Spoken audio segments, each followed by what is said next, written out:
Have you been on the internet recently? I have been seeing people deleting their social medias, going off X, Twitter, whatever it's called, going off Instagram, just disappearing online. And I think it makes total sense with the big tech guys pretty much fucking things up for everyone. And I wanted to talk about that as an artist because, like it or not, we are, if you are independent, kind of dependent on marketing or stuff via social media if you want to reach worldwide instead of just local. The plus side of that is that I don't have to set up a physical show as an artist. I'm a painter. Every time I want to show new work, it's expensive to set up shows. It takes a lot of time to set up shows. And this way I can just show it via video or via photos on Instagram or on YouTube. The downside of the online presence is that it can be taken away. It can disappear, algorithms can change, you know how it goes. It kind of sucks to be online sometimes. If you're a bit like me and you've also realized that social media is like a fickle thing that can change anytime, you may have been looking at Blue Sky or I think Red Note or anything else. I think even Tumblr has been doing things with video, but I personally am not looking forward to building up a completely new social media platform. So I want to talk about something else. I want to talk about newsletters. But first, let's grab a cup of coffee. So what I want to do is move my existing audience on YouTube and on Instagram to a platform that is safer for me. And email has been around for a very long time, so it feels like a pretty safe bet. For reference, I have been sending out newsletters consistently for about 2 years now. My newsletter list is about 300 people, 350 people, kind of depends. And I have been silently promoting it a little bit on Instagram. I have been having a link on my website. I had a link in my link in bio to just have it as easy as possible to subscribe. In general, it takes a bit more time to build an email list instead of a social media because I feel like most people don't want to receive more email than they already do. If you work in an office, it can be, I have never worked in an office, but I've heard that you can receive hundreds of emails a day and you do not want to receive any extra emails. So it is your job as an artist to make actually people want to subscribe to your emails instead of having it just be another one in the pile. Because it is already kind of hard to build an audience via that email list, it is smart to think of what people you want to reach before sending out the emails, especially if they are people that want to buy originals from you. So first things first, who do you want to reach? It can be people who can afford your original paintings. It can be people who will buy affordable prints. It can be people who join your workshops or your online lessons. It can just be your regular fans who do not buy anything. It's also a possibility if you just want to share your work and not necessarily want to have it sold. Especially if you are someone who charges very high prices for originals, it can be actually very valuable to grow an audience that is just fans, and maybe someday they will buy like smaller things, or you just care about the community part of it all. And every time that you send out that email, keep that group in mind. So it can be different kind of groups in one email, but if you send out the emails targeted at one group specifically, for example, the original people, then the other groups might fall off because they are not interested in your emails. What I try to do with my own personal letters is give everyone a little bit. So process is interesting for everyone. Original paintings for sale is interesting for people who cannot afford it, but also for people that can afford it. I also try to put a little bit of Patreon in my newsletter to interest people that want to learn from me. And the thing that I actually split off from my regular newsletter is the workshop newsletters, because it felt weird to promote my local workshops to people that might not even live in the Netherlands. And it would make no sense to market something to them since they would never be able to buy it. There are dozens of platforms that are able to send out free emails up to a certain amount of people. So I personally use MailChimp. I don't know, there's literally so many, and they change a lot as well. There's even something called Substack, which is kind of like a Patreon for writers and for people that mostly write. It is changing a little bit too much to a social media platform, I personally think. So that's why I'm not on there, but it's something to consider as well, especially if you want to monetize your own newsletter. So the next point is, how often do you send an email? Because it does not work the same as social media. I think social media is organized the way that you should post as often as possible, which is completely unsustainable. I know it makes no sense to become angry at the platforms and the way it goes. You don't have the power to change it, but the algorithms work like post as much as possible because they want content. Newsletters are different. I personally send a newsletter about once a month. Sometimes it's a little bit more often, sometimes it's a little bit less. But I generally want something new to say in my newsletter. And for me, that works monthly. I see some people send newsletters only when they have a new exhibition, which could be twice a year or 3 times a year. Sometimes I also get personal newsletters that are twice a month, which I think would be the max for me personally. I also am subscribed to a few weekly newsletters, but those are mainly writers. I don't read all of them then. I think once you get into the more than once weekly area, you are more thinking about not a one-person job because it takes a lot of time, but also you're looking at more like marketing emails. So not like personal letters, but actually marketing, hey, you can buy this. Hey, this is now discounted. Hey, this is new. And I find it annoying, but maybe it works for you if you have a very specific small business. For me personally, that sweet spot is about once a month. Now that you have your email list, you have everything set up, what are you going to send? I think you have a few options. You can be more personal in your newsletters, or you could make it more like a marketing tool for yourself. They can definitely be both, but they are kind of two different directions. So the marketing tools are more like, I have this, buy this. If you have prints, this is how you frame them, and then set up everything automatically, because that is something that you can do in certain newsletter programs. I think it's very smart, but it's not something that I personally like for my own business, as I am the business. I am also the artist.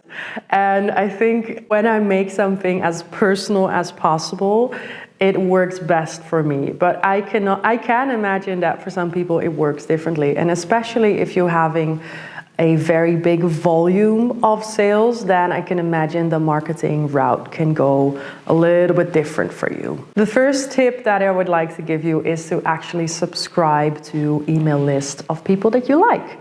Sometimes I even subscribe to people that I do not even necessarily like the work of, but I do like the way that they present themselves. Or I think that the way that they market themselves is very smart. And I just want to learn from their newsletters. So I subscribe for a while and then I unsubscribe. I have a few newsletters that I've been subscribed to for forever, but I've also had a few that I just canceled after a while, and that's fine.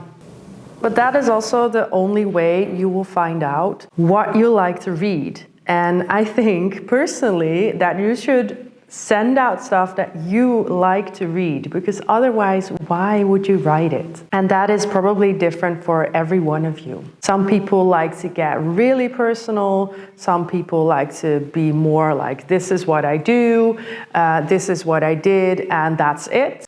Some people like to share holiday photos. I sometimes do, but not too often. but I do like it when I do receive a letter like that. So a little bit of an example of how my own newsletter looks like. I'll pop up a screen here to show you how it looks. I always have like a handwritten title. Every time I don't add that handwritten title, I feel regret, and it's always because of a lack of time. So that's something that I like to include. I made like a template in MailChimp with some basic colors. I use the same one every time.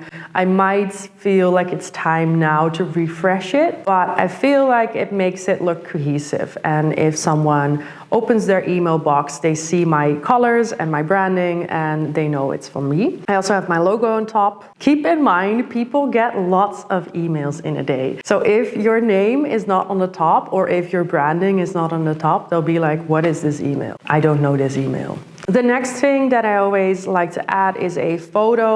Sometimes it's of me, sometimes it's of me working. It is often related to the text that is below. And that text is usually a text that I write on the same day as I send out the newsletter. So it's very in the moment. I like to make it very personal. Sometimes it's about getting back to a flow, or it's starting a painting, or it's actually about preparing for an exhibition. It's not very literal. I do want to also include a little bit of feeling in that letter, but it's kind of like a small column. Even though I feel like I'm not a writer, I actually feel like I'm getting better at writing because I write the newsletters. Sometimes also you have written such a great caption on Instagram, and you can use that as a starting point for your text. The next thing that I include is some photos of what I'm working on. It can be just stills from my studio vlogs, because I have a lot of stills and a lot of video and a lot of photos to choose from. I know I have like a luxury in images, but if you do not have any photos or images to share, it might be smart for yourself to have like a little photo shoot every month. It can be like 5 minutes, but just so you have some photos. It's good to have like a reminder of what you've been working on in that month. Then I didn't used to do it. I had like a really imposter syndrome, like I don't want to sell stuff to people. And it's just a really dumb feeling, honestly. I have like a list of some originals that are for sale and also some prints. It kind of differs from month to month. Sometimes I have like a new print that I want to sell, but sometimes I have like new originals that are for sale. But I always try to include at least something that is for sale. And it's either a high ticket one or a low ticket one. So the higher ones are originals.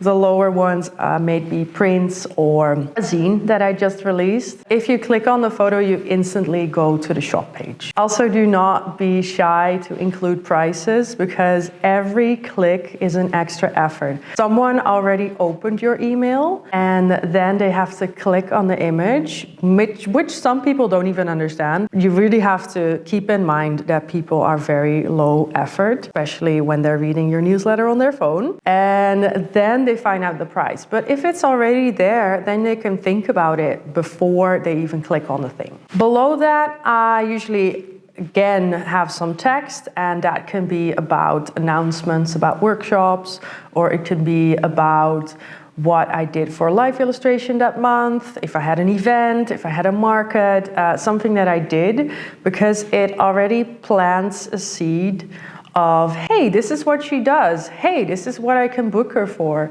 Hey, this is something that I can get as a commission for a painting.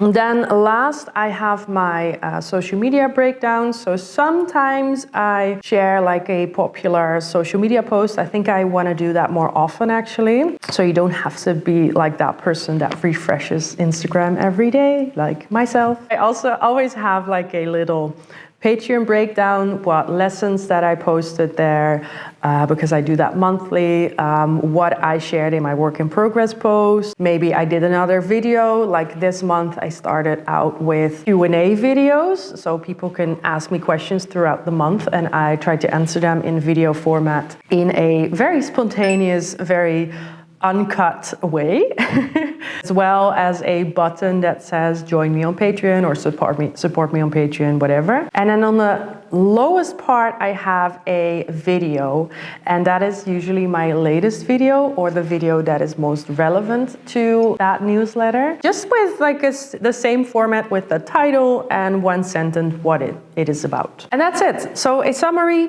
title, photo, bit of text, some works in progress photos, works for sale, announcements, social media like Patreon for me, and then YouTube. And that's it. That's the email. And basically every email is the same. It can differ a little bit if I have more announcements or something, but that's basically the whole thing. For me, it works to have a format so I don't have to think of a new thing every month. And I think that is also the way to make it most sustainable. I want to show a few examples of people that I think do really well in this next segment, and I'll do a little scroll through. So this first one is by Marloes de Vries. She has like a large online following with Dutch and also English followers. And she sends out monthly newsletters, which are very personal. I think this is an automatic one I received actually, but it really describes her whole story. And it's a great start to get to know her. This next one is by Loish. She has a huge online following and she sends out bi-weekly, sometimes weekly newsletters, mainly directed at people wanting to learn from her. Veronica sends out newsletters that she calls lunatic letters. I've been subscribed to her for years. I really like the personal touch that she adds, and every newsletter is a surprise. Most gallery newsletters look the same. They have a text and a bio about the artist that they're presenting. It's a bit more formal, but sometimes it also works. I'm also subscribed to a newsletter by Anne Friedman, and she is actually a journalist and she writes in her newsletter weekly. It's very nice to read. It's always like a column. There's different sections and every time it's different. Sometimes there's even nothing she has to say and she just says that. And I personally really like that. So how do you get people to actually subscribe to your newsletter? My first tip, even if you are not even sending newsletters, is to actually have a link on your website, on your social media, anywhere that you can share links with subscribe to my newsletter, because you would be surprised how many people actually sign up for your newsletter without you knowing. And that way you can build your list without even putting in the effort, because the effort is next. You have to remind people often to subscribe to your newsletter. If you still have your social medias or anywhere that you can remind people, remind them often. And every time you send one out, put it on your stories or on your shorts or make a reel or whatever that, and remind people to subscribe and why they should subscribe. So share what you are actually sharing in that newsletter. Don't share the entire newsletter, because then people don't have any reason to subscribe anymore, but you can definitely share little parts, little snippets, or maybe a photo or what you've been working on with, hey, subscribe here if you want to read more. A very extreme method, which is what I've done a few months ago, not months, years ago, was actually a tip from my old studio mate. She's a marketeer, and she said, remind everyone personally. And I was like, what? She said, yes, I've done this. And I got like 100 subscribers in a day. And I was like, well, let's try it. Let's go above our shame and see if it works. And I actually had like a template for a DM that I sent to not every follower, that was too much, but I sent to a lot of my followers on Instagram. It just said something sweet like, hey, I want to get less dependent on Instagram. I have an email list. I see that you follow me. Maybe you'll be interested as well. And then with a link to the newsletter subscription. It worked. I have to say it worked really, really well. I think I gained like 150 or 200 subscribers in a day, but it took so much time. And it's also something that is a little bit annoying, but it's also not really annoying. So take that app if you want. If you want to really leave social media, I would definitely do it, because people will not know that you've left. And this way it's actually in their inbox. But I don't know, it's not something that I would do today personally, I think, because it takes so much time. What I did recently actually is make a reel just talking about this, literally this video, but in like a quick unedited video format and just talking about like, hey, everyone's leaving. Just to remind you, I have a newsletter. You can subscribe to it here. Again, it led to a few new subscribers because I think most people from Instagram that want to receive emails already have subscribed there. And something that I did at my recent solo show, which is actually something that I found very smart, was to put a piece of paper down, and everyone that was interested in my work, that was really interested, because you want to grow your email list with actually interested people. You don't just want the numbers to grow. I asked them like, hey, do you want to receive updates about my work? Do you like getting emails about that? And if you do, please write your email down or scan the QR code. I wish I had the QR code though, because I forgot that people's handwriting is sometimes horrendous. I could not read the actual emails. That's something that I learned, but I'm teaching you now. But that is something that really works. And I want to bring more of that to markets, for example, as well, and any events that I am at, actually. Maybe I want to add like a QR code to my live illustration posters, anywhere I am, because people in real life, they are probably not on social media too. There are a lot of people that are not on there, but they are interested in art and they are interested in prints and also originals and maybe even just your process. And otherwise, if you forget about the real life people at events or are too shy to ask, you're missing out on this entire group of people that maybe you are even the only artist in their life because they are not on social media. One thing that you should definitely not do is to add anyone to your email list that has ever contacted you via email. I have had companies that I've worked for, clients, people that I have personally emailed for something completely unrelated, add me to their email list. And it's very annoying. And the first thing that I do is unsubscribe from their lists. I'm not sure if that is legal because I have emailed them, but it's definitely illegal to add people to your email list that have never said yes to adding them to your email list. If you want to have clients subscribe to your email list, you can always, if the project is done, email them with, hey, thanks for the collaboration. Do you mind if I add you to my email list because I post projects on there and maybe you're interested? Or, hey, thanks for the collaboration. Here's a link if you want to stay updated on my emails or on my projects. And if they click on the link or if they say yes, then it's fine to add them. And then at least it's not a surprise for them once they get an email, maybe like 3 weeks later when they are working on something completely different. But for me, it was very annoying, and I really dislike getting added to email lists that I did not ask to be on, and it's illegal. One last thing that I want to add to this entire list of how to send emails, what to send, how often to send, is to please do not stress about it. You are not in control of social media, you're not in control of what the big tech guys are doing.